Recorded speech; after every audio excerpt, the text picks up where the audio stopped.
Hi, I'm Bill Crystal. Welcome to Conversations. Very pleased to be joined again by my friend and someone I have highest regard for as an analyst of all things Russian, European, Soviet back in the old days, and American, and unfortunately of authoritarianism, which has become more and more of an important thing to be a student and analyst of. Anne Applebaum is, I think, our fifth conversation. Our most recent one was 6 months ago. I just looked back at the transcript. It really stands up very well, I would say. And but throughout, you've been more hopeful that Ukraine could hold its own against Russia than I think conventional wisdom had it, and I think that's been correct. You've been more convinced that Europe might really step up a little more than most people here thought, at least in the U.S., and I think that was right. And you've also been very worried about authoritarianism here in the U.S., and that's certainly, unfortunately, coming very much a concern that is what was well founded. So anyway, thank you for joining us today. We'll talk about all those topics and update people, even if can't entirely cheer them up. Well, thanks for having me. Always pleasure to talk to you, whether in real life or via Zoom. No, both are good. Okay, so you've been to Ukraine several times. Obviously, you know it very, very well. Been to it before, obviously, the war, then since the war. You're right there. They're spending a fair amount of time in Poland, right across the border. So what's your sense of the actual situation on the ground in the war in Ukraine? So first of all, yeah, I'm in Poland now. I'm in Western Poland though, so not exactly near the front line, but still. I was last in Lviv a few months ago. I was there in the spring, and I'm actually supposed to go to Kiev in September. I mean, I think one of the remarkable stories, and this is not very well told in the US, is that not that much has changed. Despite this kind of constant drumbeat of crisis and danger, and the Russians are going to take Pokrovsk, which is a big fortress town in Donbass. The Russians move forward very, very slowly. They are moving, but I was told at the current rate they will take all of Donbass in something like 4.5 years. And that's not Donbass is a tiny part of, well, it's a large part, but it's still pretty far eastern Ukraine. So the Ukrainians continue to hold the line. They continue to innovate. They're building new drones. I've just seen some photographs actually of a new type of drone they've built that seems to be modeled on an Israeli model. They're now building their own missiles. I think another piece of the story that's really not understood is the Ukrainian campaign inside Russia against Russian refineries. And just in the last few days, they've hit several very large ones. And these are refineries that affect the internal Russian market. And one of the effects has already been long lines at gas stations all across, particularly the eastern and southern parts of Russia. So, the story that we're usually told, which is Ukraine is about to be crushed by Russia, and that actually President Trump seems to believe, is not true and hasn't been true for what, it's not quite 3.5 years, but 3.25 years so far. So in that sense, I mean, the Ukrainians are as depressed as you would imagine by the failure of the talks so far, and dispirited by that. And I can't account for how that morale will eventually affect them. But the war continues, not very much changed. And the Russians are not making a breakthrough, and they've not achieved a victory. And so I think that's the first thing to say. I mean, I think the second thing to say is that, looked at from the point of view of the Ukrainians, and indeed from the Poles and from Europe, all the events of the last couple of weeks that seem so dramatic, the meeting of Trump and Putin in Alaska, the Europeans flying to Washington to meet Trump together with President Zelensky of Ukraine, all of it has had very little impact on the ground. And probably what it's doing is prolonging the war. So again, I have to be very careful how I say this, because I too want these talks to succeed. And I also want there to be a breakthrough. And I hope there are secret negotiations that I don't know about, that where something better is happening. But what we see from the outside, and indeed what the Europeans and the Ukrainians see, is simply President Putin stringing along Donald Trump, offering him, there clearly have been some business deals discussed, offering him the impression of change and movement, but without making any real offer towards peace. So the Russians have never said they want to end the war. They have never recognized the sovereignty of Ukraine. The Russian foreign minister, Sergei Lavrov, a few days ago said it's not even clear that they recognize President Zelensky as the president of Ukraine. They have never stopped fighting. They have never stopped hitting civilian targets. So all I can say is they haven't made any shift. And at the same time, we are watching the U.S. take apart the strategy towards Russia that's been built up actually over a couple of decades. So the U.S. is undermining or seeking to defund Radio Free Europe, Radio Liberty. This is the Russian language and other language broadcasters that broadcast in that part of the world. We've removed funding from other independent Russian media. These are organizations that can bring the truth about the war to Russia, which also has an impact on how people feel and how the war is perceived there. We are slowly dismantling sanctions simply by not updating them. So a sanctions regime requires constant shifts and changes as the Russians find ways around old restrictions. We aren't updating those anymore. That's been reported both in the media, but it's also there was a big Senate report about it a few days ago as well. So we at the same time, we don't see the administration talking about new aid, either new military aid or any other kind for Ukraine at all. So we see the U.S. slowly backpedaling, slowly removing restrictions. We see a prolonged negotiation that has no result so far, and simply allows the Russians to spin out this game, whatever game it is that they're playing with Trump. That's what I see. No, that's very helpful and comprehensive. I mean, two questions, I guess. One is just how much do you think, and there's something separate, one more Ukraine specific and the war specific, the drying up of U.S. aid, it doesn't seem to have had quite as bad an effect as some of us feared. I mean, the Europeans seem to be doing more. I'm just curious if you have how worrisome, though, is that going forward, 3, 6, 9, 12 months, obviously, if it stays basically dried up. And secondly, one thing you didn't mention that I think fits very much in with what you were saying is having Putin in the United States. I think people here didn't appreciate what that meant. I mean, he's been a pariah, justifiably so, in my opinion, since the invasion. But maybe he should have been a pariah, after the first invasion. That's a whole nother. But anyway, certainly since February 24th, 2022. And he hasn't been to any respectable European country, right? And maybe even unrespectable one. I don't know if he's been anywhere in Europe. I mean, beyond Belarus or something. And to having him be greeted with a red carpet by the president of the United States in the U.S. while the war's going on, no ceasefire, no cessation for one day of bombing of civilians. I feel like that's a horrible, horrible thing for the U.S. It's just kind of a stain on our honor, but also a terrible signal to send to the Ukrainians and to the Europeans and to the Russians, for that matter. To be clear, if Putin were to go to any country that's a member of the International Criminal Court, which the United States is not, that country would be obligated to arrest him. And that includes every European country. So he can't visit Europe at all because he would be arrested upon landing.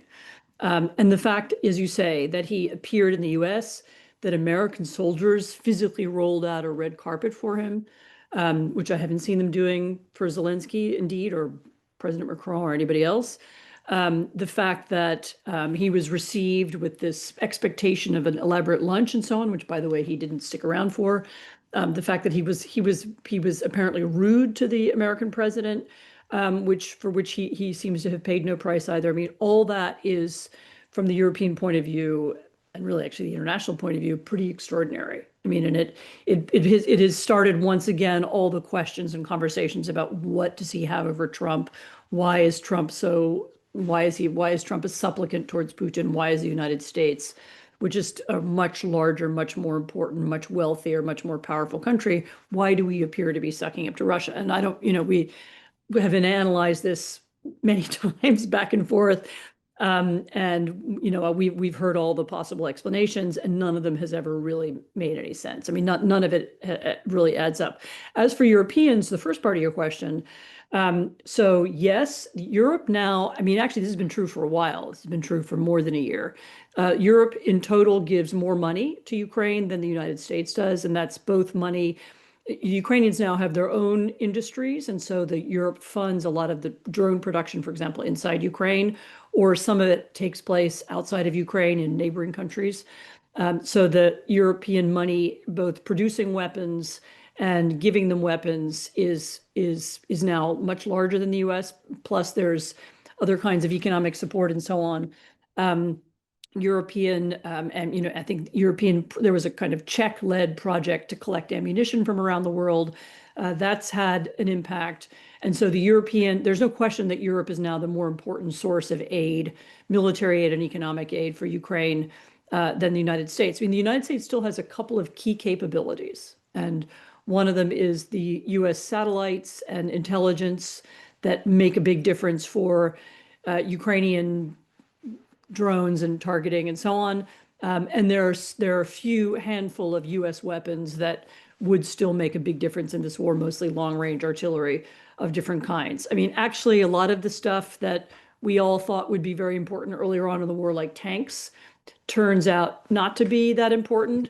I mean, I don't know that Americans have really understood this either. This is a really new kind of war. It's being fought in a different way from any other war than in recent history. It's a drone war.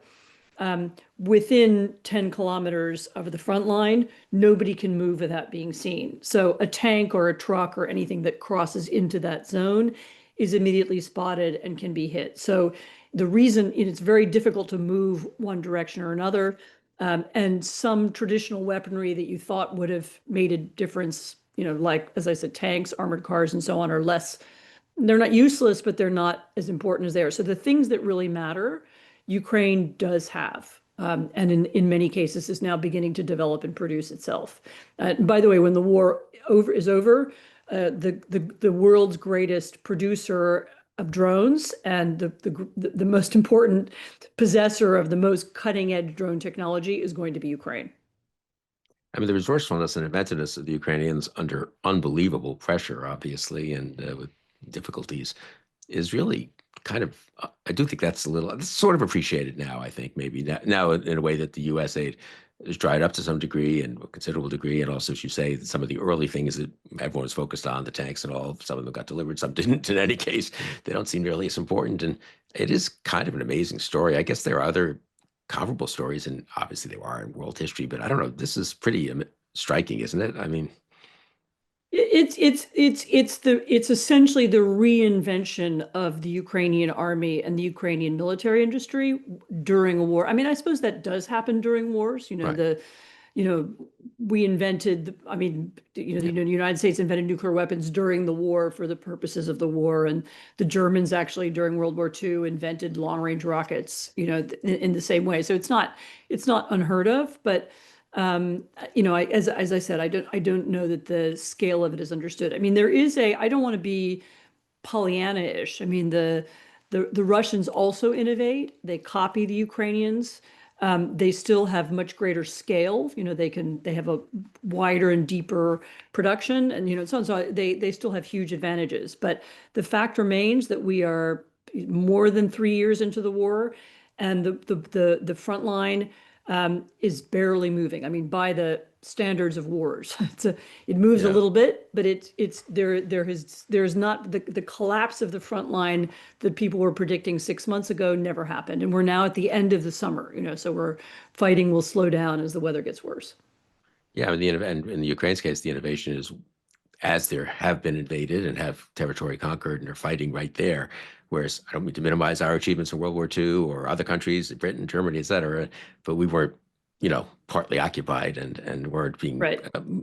Britain was, but we weren't being bombed every night and so forth. So, I mean, it is, No, I mean, actually, one of the things that bothers me the most about the way Trump talks about Ukraine is he keeps talking about, Ukraine has no cards. There was something he said a couple of days ago about how, Ukraine is a small country. It shouldn't have gone to war with a big country. I mean, first of all, who invaded who? But there's this constant refusal to recognize this achievement, the holding the line. It is a smaller country. It is fighting a bigger country. It had a lot of disadvantages. I mean, it still was a partially Soviet army. It has fewer people, all those things. And yet it's true that the collapse that people kept predicting never happened. Yeah. Say a word about, I mean, just let's get to maybe Europe more broadly. And obviously Europe has many different countries, as you know very, very well, better than I, and different governments. And so we can break it up a bit if we want. But I just was struck, again, I think people here, it all happened so fast. Friday summit in Alaska, Monday meeting with Zelensky, Europeans get together with Zelensky over the weekend, and suddenly the most important European leaders are showing up here. I mean, it's pretty amazing, actually. I don't It recall was ever amazing. quite seeing anything like that, in my years of being in and watching and being around government. And I just wondered, I mean, were you surprised by the degree of coordination among the Europeans and also willingness to kind of lean forward? I mean, to really do something, taking on some considerable risk to themselves politically and another, in that way. And I don't know. It just strikes me that you said, I think when we had a conversation, it was the one before last, you were more bullish on Europe, I think, than the conventional wisdom. Does that fit in with that? Yeah, no, I mean, at least with its current leadership, this is a Europe that understands.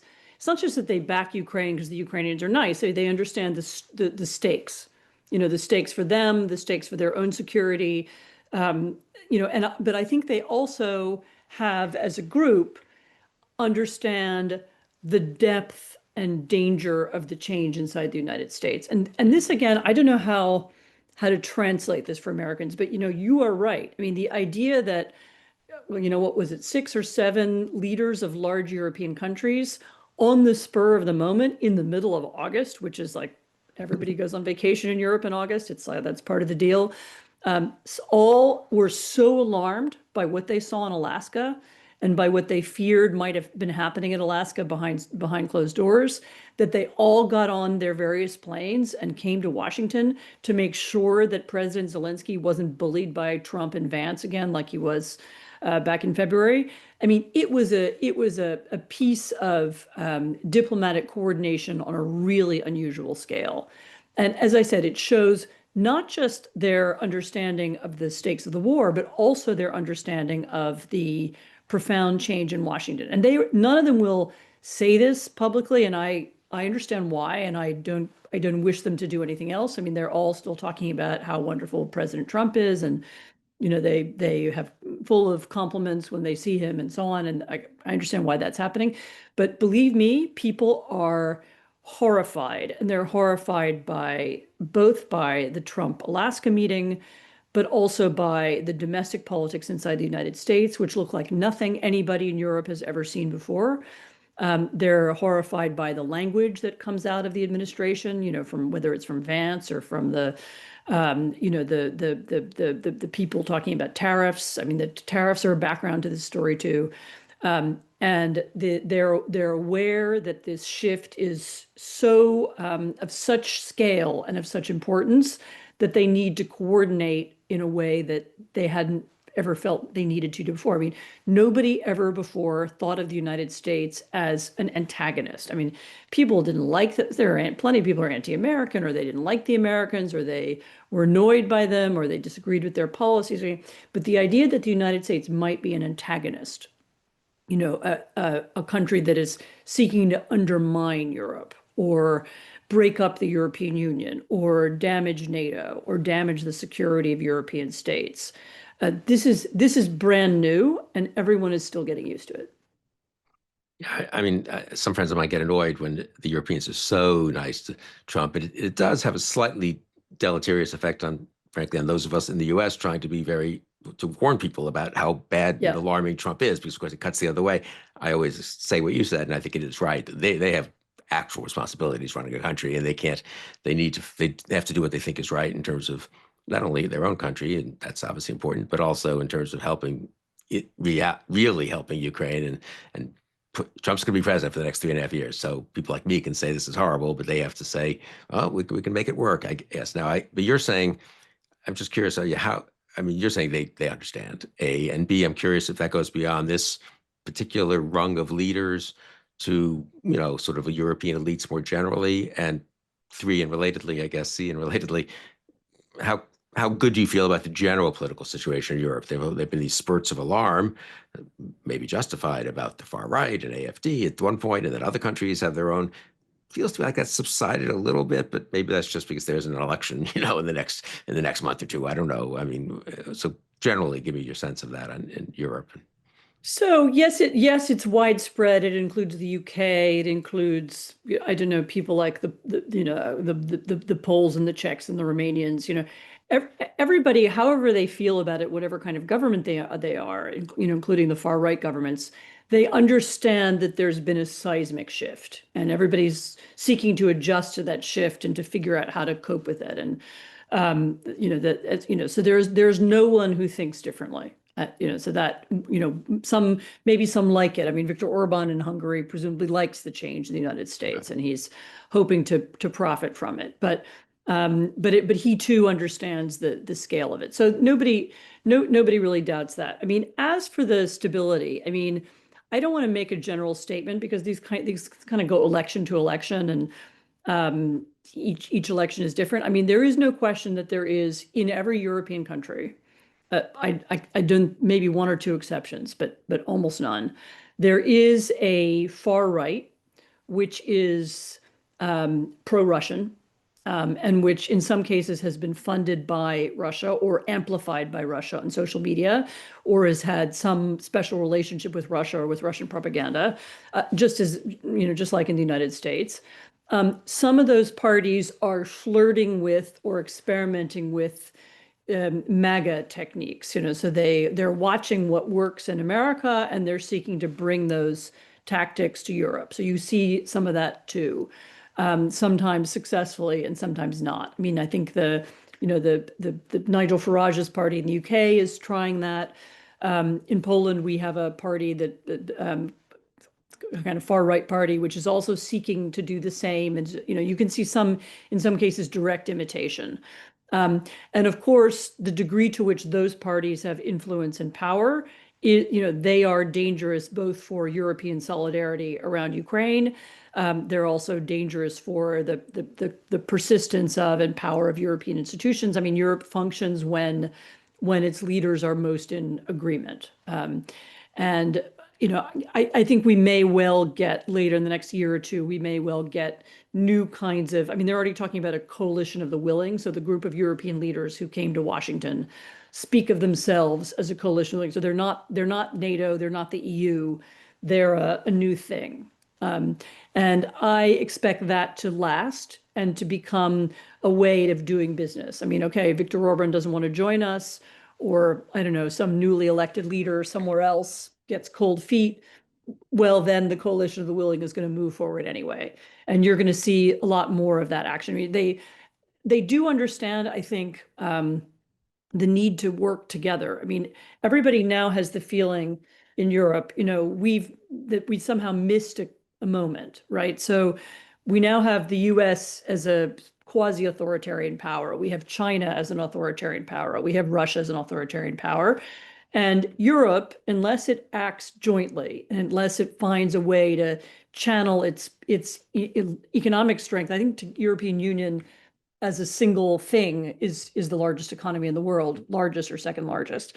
Unless they find a way of channeling that and using their economic strength to translating that into some kind of geopolitical strategy, then they're just going to be chopped up and eaten up by the others. I mean, I think that there's an understanding of that, but as I said, in every country you have the counter force, sometimes directly supported by Russia, sometimes with direct links to the MAGA wing of the Republican Party. There are different configurations. And the big question in Europe over the next couple of years, 4 years, is will the advocates of European liberal democracy writ large, will they win the argument? Will they find a way to pool their resources and also become, I don't know, an AI power and a tech power as well? Or will they wind up being carved up by Americans and Russians and Chinese? And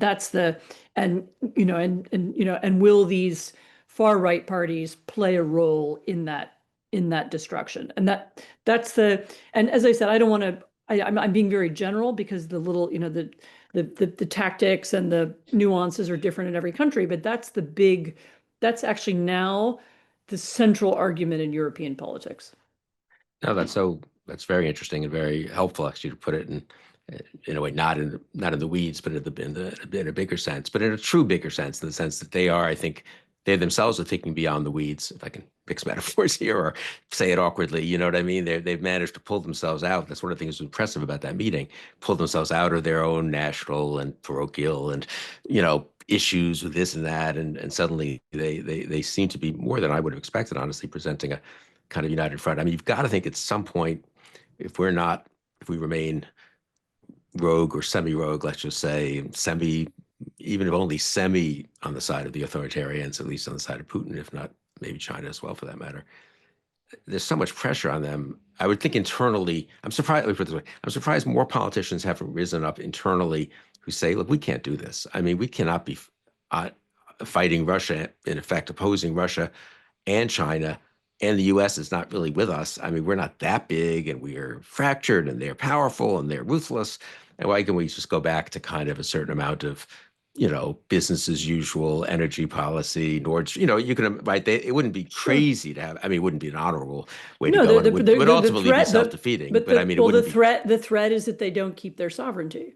That right. they won't be independent countries So anymore. Putin I mean, really is in a funny way, if it were, I mean, helping is not the right, you know what I mean? They see the threat of Putin as very real, if I can put it that way, not simply as they're an not just abstract Putin. matter of international relations theory or something. Not just Putin. I mean, there is now. I mean, people don't want to say it quite like this, but there is now also a threat from the United States. There's a Well, threat that U.S. tech companies, dominate and control European political conversations. That they prevent the development of European competitors. I mean, there are other kinds of threats from, directly from the United States as well that people are also just beginning to grapple with. yeah, that's so interesting. I mean, I do think here also, again, people didn't, it was the Trump and Vance have been sworn in, and everyone was, focusing on a million things. And to people, Vance supports the AFD, and it was just a little weird. And Elon Musk and people, weren't happy about it, I don't think. But there was not much. People didn't understand how that would look actually in Germany or in Europe, right? That I Oh, mean, it's not In Germany, it looks like the United States is our enemy and they want to topple German democracy. I mean, right. that's what people think. I mean, again, I don't think Chancellor Merz is going to say that, but you can meet plenty of Germans who believe that now. And not without some. I mean, it is kind of extraordinary. It's one thing to be, and this is a point you've made, others have made too. It's one thing to America first had its own God knows problems and deficiencies, but you can sort of imagine a policy of, let's call it restraint, or America first, where you don't get involved. Forget about all that liberal internationalism that you and I have been mostly in favor of, and how supporting other liberal democracies. We just stay out of these things. If they go dictatorship, they go dictatorship. We'll survive. We have two oceans, blah blah blah. So it kind of more, let's say, principled or consistent isolationism, really. But that's not where Trump and Vance turned out to be, or at least not Vance. I mean, Trump's a little more confusing and stuff, but certainly Vance and the new right in America is not there. The new right is for authoritarian governments Mhm. everywhere. I mean, they're as internationalists as we are in their own way, right? Well, we also have, I mean, I would draw your attention to a news story that came out of Denmark in the last 24 hours. The Danes have said that they have discovered, I haven't seen a lot of detail yet, but that they've found Americans conducting an influence campaign in Greenland, designed to break Greenland off from the mainland.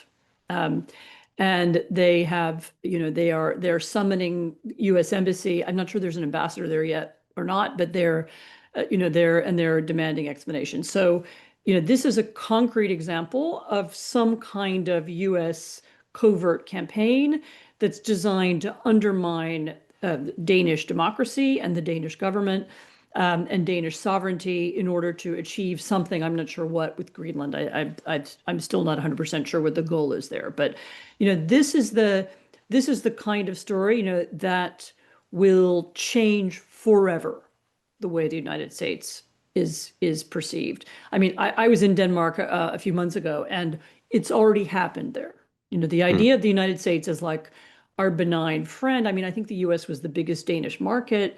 And, Denmark had this special relationship with the U.S., partly about Greenland. There was long history of sharing, military exercise up there. And actually, the U.S. kept nuclear weapons in Greenland in the 1950s. And so there's a very long, complicated, benign, friendly relationship between Denmark and the United States. And it is shattered. People are shattered by it and shocked by it. And they now look at the United States as a country that may seek to undermine Denmark. And in a way, Denmark is the most dramatic example, but as you say, there's a version of that in Germany. There's a version of it in Poland. There's a version of it everywhere. No, the Danes, in my experience, I mean, limited, but conferences and some stuff even in government, were maybe the most unproblematically pro-American country in Europe, certainly in Western Europe. They didn't have issues like France did. Germany was complicated, unification, and some trade, some economic rivalry. The Danes were happy, they were sort of unambiguously pro-American was my general feeling, partly because they probably wanted a little bit of a barrier, not bulwark against Germany. But anyway, I mean, yes, to lose that over, I know but as you say, that's only the tip of the iceberg, I guess, in Denmark. Well, let's talk about the U.S. since we've sort of talked about it indirectly through the European lens, which is a real lens, though, and a very concerned and perceptive lens, I would say. But I mean, you've written so much about autocracy so well. You saw it coming. You were right, I think, in seeing so many that it would be more serious than a lot of people thought. Is even you, or even you, what's the right way to say that grammatically? Surprised though by the pace of it and the speed of the authoritarianism and the fact that it seems to me at least to be accelerating. Not, there's certain wishful thinking here. After 3 months, 4 months, Elon Musk goes away, Doge. Okay, we've seen the worst of it. It's going to slow down, sort of reversion to the mean. It wasn't crazy to hope that, I suppose, but it feels to me like it's more like the opposite. Anyway, how does it look to you? So I am not surprised that they are trying it or that they are accelerating. They're doing everything they are doing is stuff they said they would do. I mean, Doge had some little twists I didn't expect. Right. Like, I didn't know you could send a guy into a US government department and switch off the computers. I mean, I hadn't thought of that, but that's a kind of high-tech version of it. But I expected most of this to happen. I think for me, the surprise has been the number of people, the Republicans in the Senate and the House, but also law firms, business, even ordinary people. The surprise for me has been how many people gave up before fighting and they just kind of acquiesced. I mean, and I think, by the way, that's a surprise for Europeans too. I mean, everybody has this image of Americans, we believe in freedom and we're cowboys and we fight for what we believe and so on. And to see just one by one, serious people with a lot of power, billionaires and US senators kind of caving and letting stuff happen that they know is wrong. They must know it's wrong, is amazing. I mean, and I think I didn't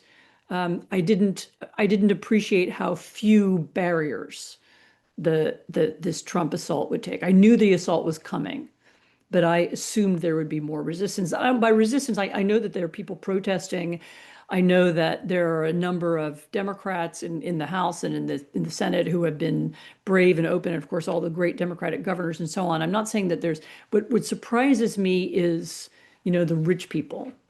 Yeah. And the Republican senator is a serious figure. You have 200 employees and a job for 6 years and an enormous amount of status. And why would someone like that cave to someone like Donald Trump, whom they know is breaking the law and they know is taking power away from Congress? I mean, this to me is really mysterious. I mean, we saw some of it in his first term, and actually, I should say, I even wrote about it. I wrote a piece about collusion and why people collaborate, that back during Trump's first term. And so it's not like I've never thought about this before, but that seems to me the thing that has really accelerated. There's just much more of that than I expected. I really think that's true. And I think it's true throughout society and sort of civil society and business, private sector, as well as the Republican senators are the most mind-bogglingly obvious example. Only 4 of them were needed to stop some of these cabinet secretaries, which would itself have sent a signal about the sub-cabinet appointments and about policy, to say nothing of stopping all kinds of actual policies, ranging from tariffs to foreign policy. It's not like the Senate has no role, but yeah, there's been absolutely nothing there. But the business, and I guess it has been for me, just seeing it time and time again. So and people would say, well, Bill, when he really goes after the stuff that affects business directly, that's when they'll step up. They're not. You can't expect them to be quite as concerned as you are about abstract issues of, I don't know, academic freedom or other kinds of assaults on civil liberties, or the fact that he's going after his enemies. That was some particular cases, people who went after him in his first term or after. But come on, when it gets serious, tariffs, they all just decided basically we're going to go cut deals instead of taking any kind of stand on principle. And now, of course, with taking over parts of companies and them becoming supplicants to him, the corruption is the crypto stuff is really beyond belief. And now we're speaking, what is it, August 27th, so Wednesday at the end of August, he's going after the Fed, and that was supposed to be the red line that they couldn't tolerate. I don't see a lot of.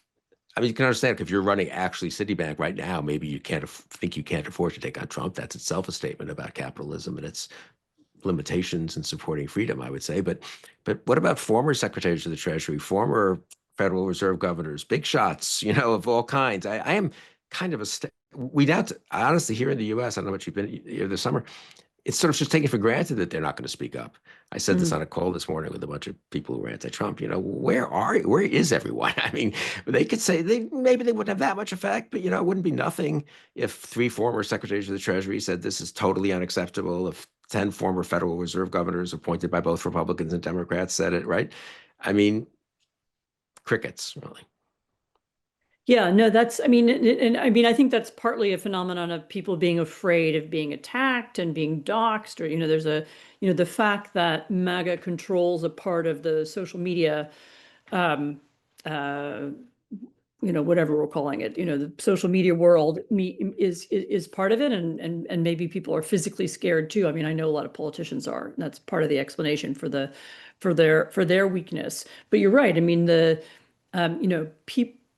people who know better aren't saying anything, and it's a mystery. I mean, and that's also the mystery to the outside world. I mean, that's why people keep saying to me, where is everybody? Where are all the Americans? Why aren't you doing anything? And then I say, well, people are doing things, and depends who you're following and so on. But I think it's this. It's the Intel's allowing some chunk of its company to be taken over by the state. I mean, you and I used to call that communism. That's called nationalization of the means of production. I mean, we're having kind of de facto kind of crawling nationalization. And it's also not just the tariffs, tariffs being bad policy. It's the way tariffs are being used. The tariffs are being used as a bargaining chip, in some cases for Trump's private interests. I mean, the Vietnamese have offered some land for a Trump golf course, maybe in exchange for having a better tariff deal. I mean, what's that about? So U.S. economic policy, government policy is being used to personally and financially benefit the president and his family in a way that I can't think of any precedent in American history for that. I mean, there have been corrupt presidents before, and I don't know, supposedly Ulysses S. Grant allowed his brother-in-law to get some contracts. I mean, this is on a different scale. This is U.S. foreign policy being twisted for the benefit of the president, and U.S. economic policy being twisted for the benefit of the president, for the financial benefit of the president, as well as the political benefit. And I can't think of a precedent. I mean, maybe your American history is better than me. No, I think it's very different from the normal corruption, which is a sort of particularized case of someone getting paid off so that someone gets a good deal on something. We've seen that, obviously, or try to bribe people to get good regulations for your company. But that is, I think, qualitatively different, really, from this level of, and of course, of turning the whole U.S. government, in a sense, into a place where the people can bid for access and for favors. And then I do think there too, the combined with the politicization and weaponization of the Justice Department, of the intelligence agencies, of the FBI, parts of DOD, certainly DHS. I mean, that's, again, something we've never seen, I think, in this way. That is, I don't know, you studied Putin a lot. I mean, isn't it? And we're not going to, God forbid, become like Russia or something in the next few years, but that really is Putin-esque, isn't it? And It really is. I mean, you don't, it's happened in many different places. I mean, you could look at Turkey, you could look at Right. Venezuela, you could look, it's not necessarily a right-wing thing, by the way. But yeah, I mean, the taking over of the institutions of the state, making civil servants personally loyal to the president and not to the state or to the country. Um, firing intelligence officers who produce material that the president doesn't like. And this happened a few days ago. Using the FBI or its equivalents to conduct investigations into the president's personal enemies, people who have not broken any normal law, or we don't know what kind of law they've broken. I mean, the breaking into John Bolton's house and having you know, ripping up his filing cabinet or whatever they did. I mean, why? The idea that this is some kind of revenge for the FBI asking Trump to hand over files. I mean, that was an open process that was conducted, over many days. And Trump was repeatedly asked to give back classified documents. And when he refused to give back the classified documents, which he was storing in Mar-a-Lago in his hotel, eventually somebody went in and said, we own these documents. None of that happened with Bolton. We don't know why he was being investigated.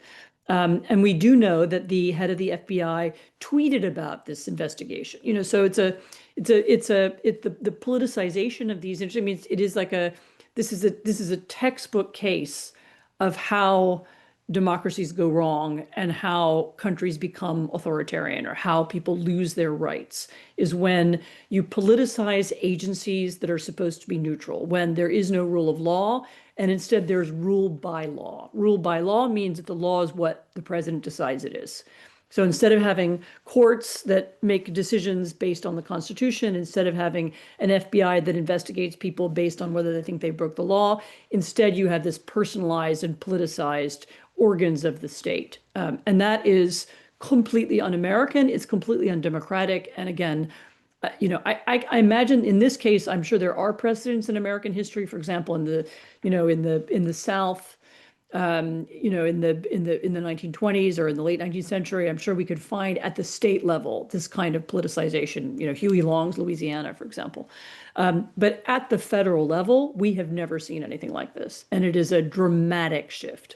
And this is of course one that, unlike the business stuff, which people are going to feel pretty quickly, it's one that people won't feel immediately, but which has long-term impact on justice, on accountability, on transparency, and on how the government works. And I also have to say, having lived through a kind of version of this in Poland, we had a far-right government for several years.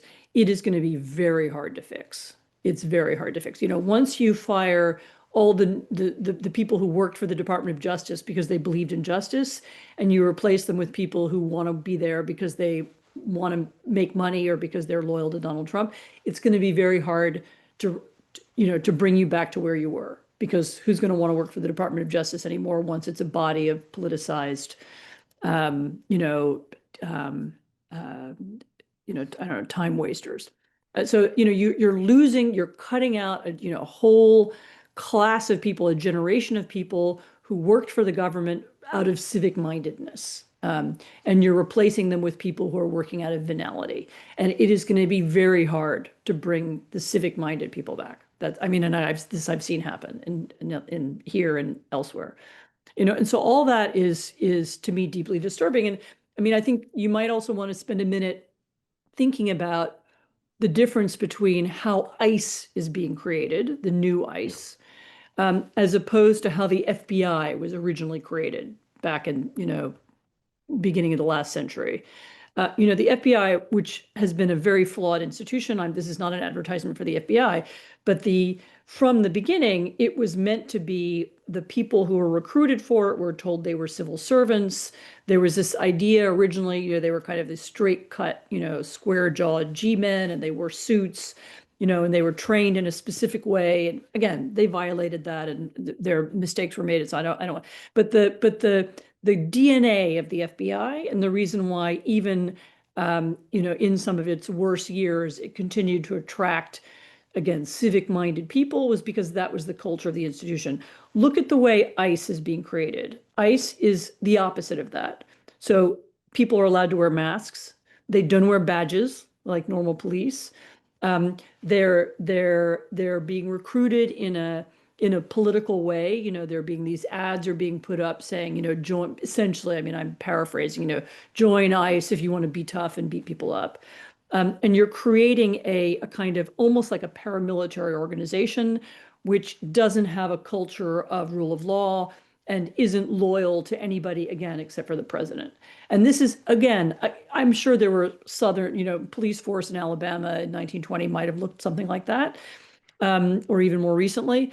But at the federal level, we have never had this. We never had a kind of national interior ministry police, which is what this is.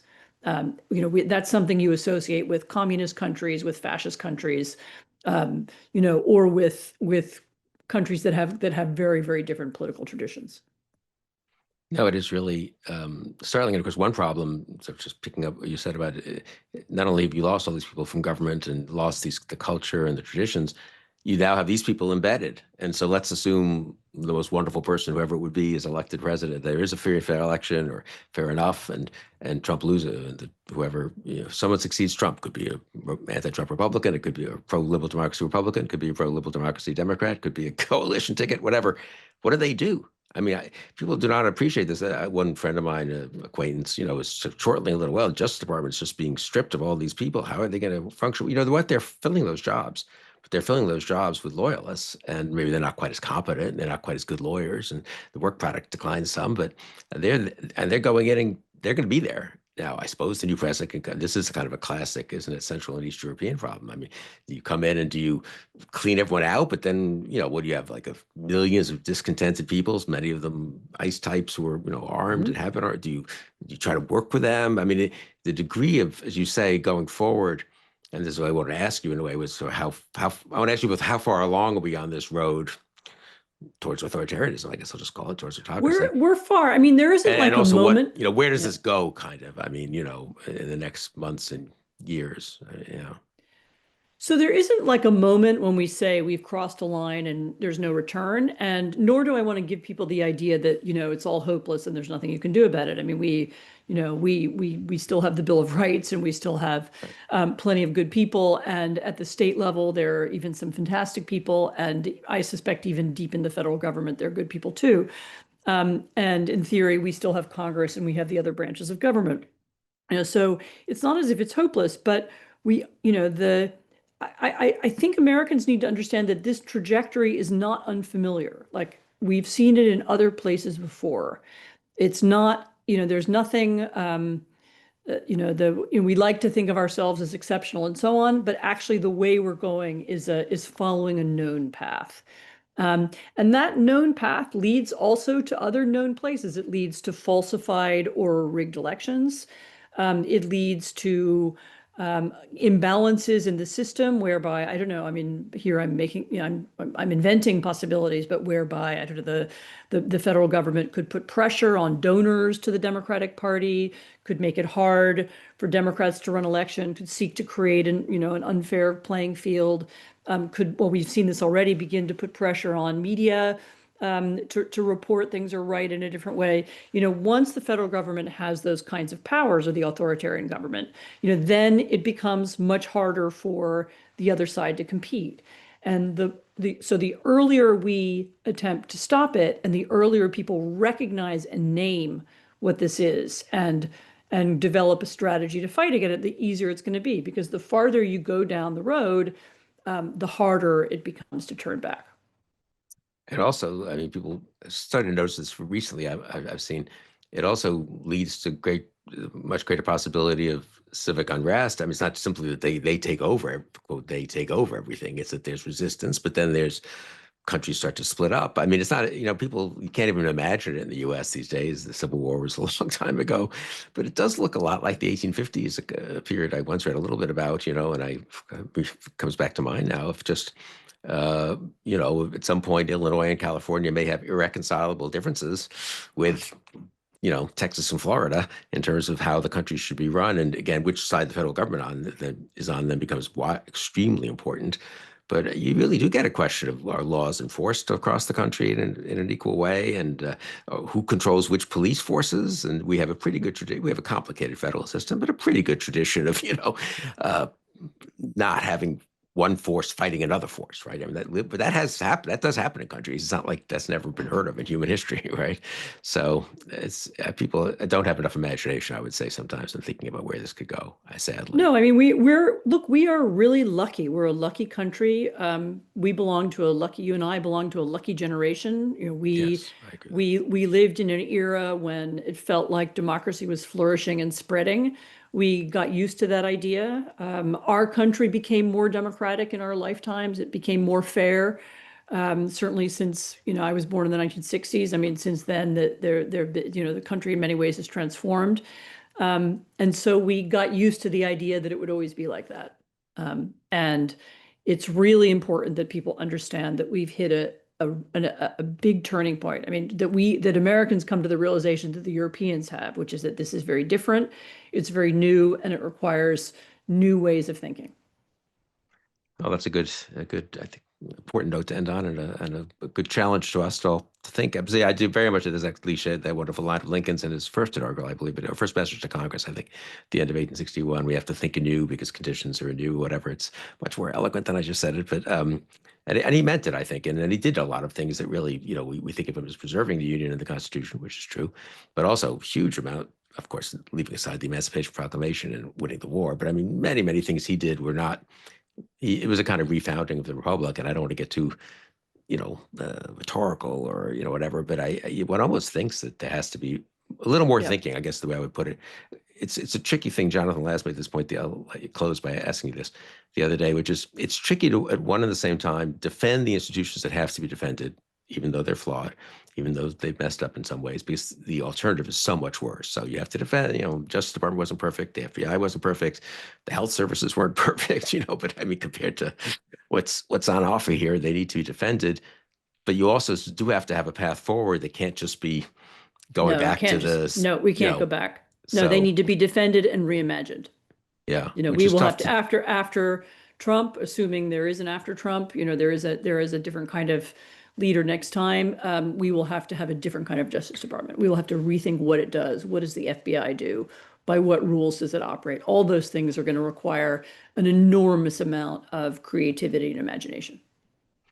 And let's hope we can, well, you certainly can help, and I hope we can all help some people use that creativity and imagination. So, Anne, thank you so much for taking the time today. And it's really important, I think, and stimulating conversation.